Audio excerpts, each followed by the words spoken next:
Okay, welcome back everybody to the channel. So new iron to review for you today in this video, and it's Srixon. Really pleased to get my hands finally on this iron, and it's the ZX4. So it's their hollow construction iron. What Srixon's saying, lots of speed off this club face, lots of forgiveness, but in a very clean looking club. So we're going to take a look at that. We're going to test it as always. Got Trackman on the floor, so provide you with some numbers, performance to this, and also my personal feedback on the looks and the feel of this particular club.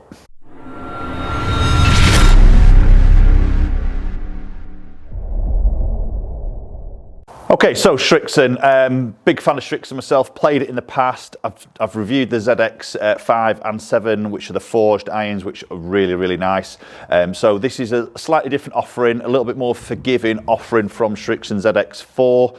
Hollow construction, as we said, we've got a wider sole, so there's a little bit more sort of meat down by that golf ball, a little bit, provide a little bit more forgiveness on those slight miss hits. A little bit stronger on the loft, so 7 iron here is 28.5 degrees of loft, so as you'd expect, a little bit stronger, going to really provide a little bit more ball speed, a little bit of distance for the golfers out there who's striving for a little bit of length with their irons. So popping it down into that playing position, and I tell you what, for a more chunky looking iron, obviously we can see that really wide sole there.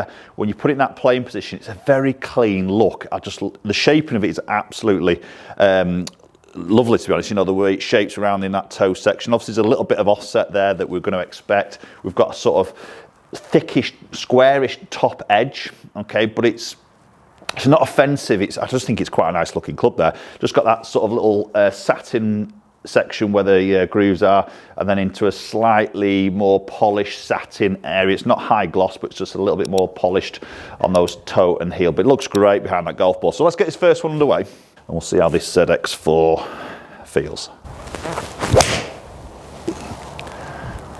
Okay, just a little bit of a draggy one to start with, but struck it fairly decent. Ball flight looked good. It felt pretty good on that first hit. Yeah, so it was a decent strike. Yeah, it's got out 200 carry. Obviously a big distance there. And straight away looking at that spin number 4,226. It's pretty low spin there, isn't it? Again, this is 7 iron, but it is obviously lofted at 28.5. So it is really effectively more in that 6 iron sort of loft area, really. Again, that was a nice strike. Really good. It's a nice feel. It's a face forged, so it's not fully forged body. We've got that forged face on, and obviously it was a hollow design. There's no substance inside this, so it is literally hollow. So sometimes you get that clickier sound, acoustics. I've always mentioned this on maybe hollow designed irons when I've reviewed them, and there is a slight louder pitch. I think if I put that up against the forged sort of ZX7, ZX5, they would sound a little bit more muted. So, but having said that, it's not too loud. It's quite a nice positive sound to that. Getting very similar window that's come out. It seems to get up there quite easy. Launched at 17, but it's flighting nice. Ball speed's good, just under 126. That's a bit of a better spin number on that one. So that first one, I just pulled it a little bit.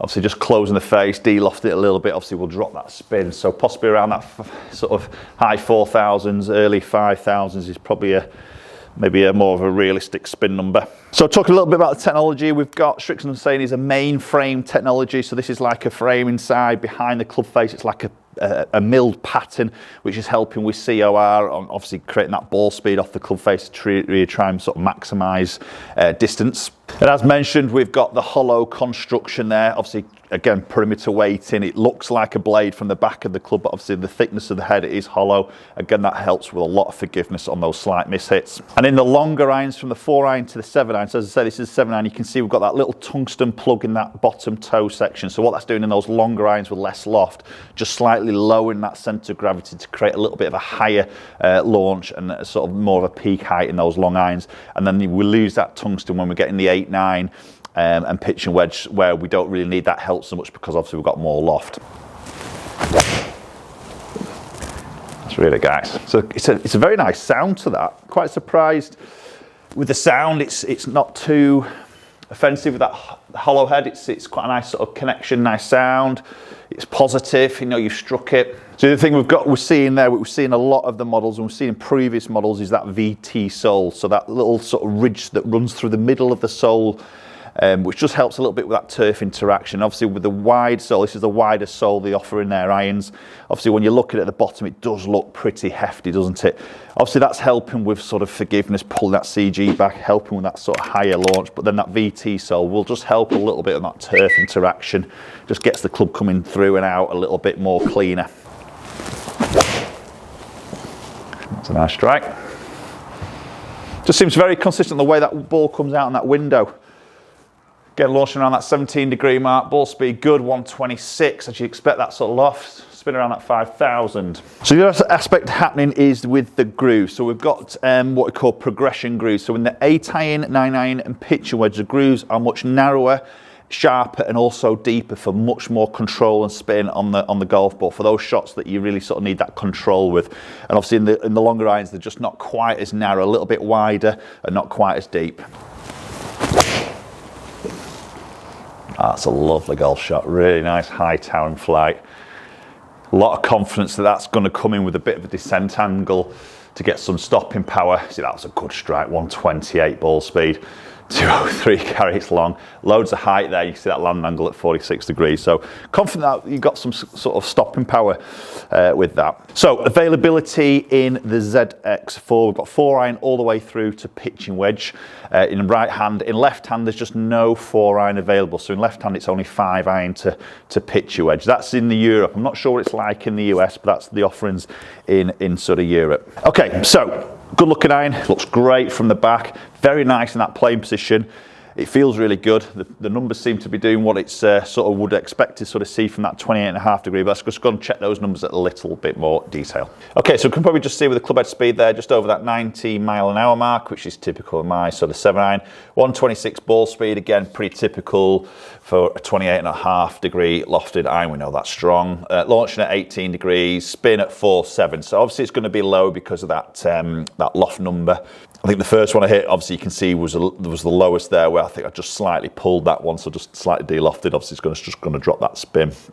But having said that, the descent angle at 45 degrees, you know, the peak height at 105 feet, we know we've got a bit of stopping power as that sort of comes into land. Okay, so ZX4, for me, this is probably aimed at a golfer who's looking for a bit of distance, looking for some power, but really likes a nice, clean look down by that golf ball. I think it's going to be a popular option. That, I mean, you could sort of combo these maybe with ZX5, maybe the ZX4 and that 4-iron, possibly 5-iron, and then maybe go into your sort of ZX5 in your shorter irons as a possibility. Again, maybe just check on those loftings as you would sort of do that. But again, lots of different shaft options, grip options. Obviously, get them fitted if you can to get the best performance out of them. Okay, post comments down below. Let me know your thoughts. ZX4, is that something that you would love to go and sort of try yourselves? Love to hear your thoughts as always. I think it's a great looking iron for a sort of chunkier back appearance. It does look really quite classy, I think. So very nice job there from Srixon. Okay, post comments down below. Let me know your thoughts, and hopefully we'll catch up you all very soon.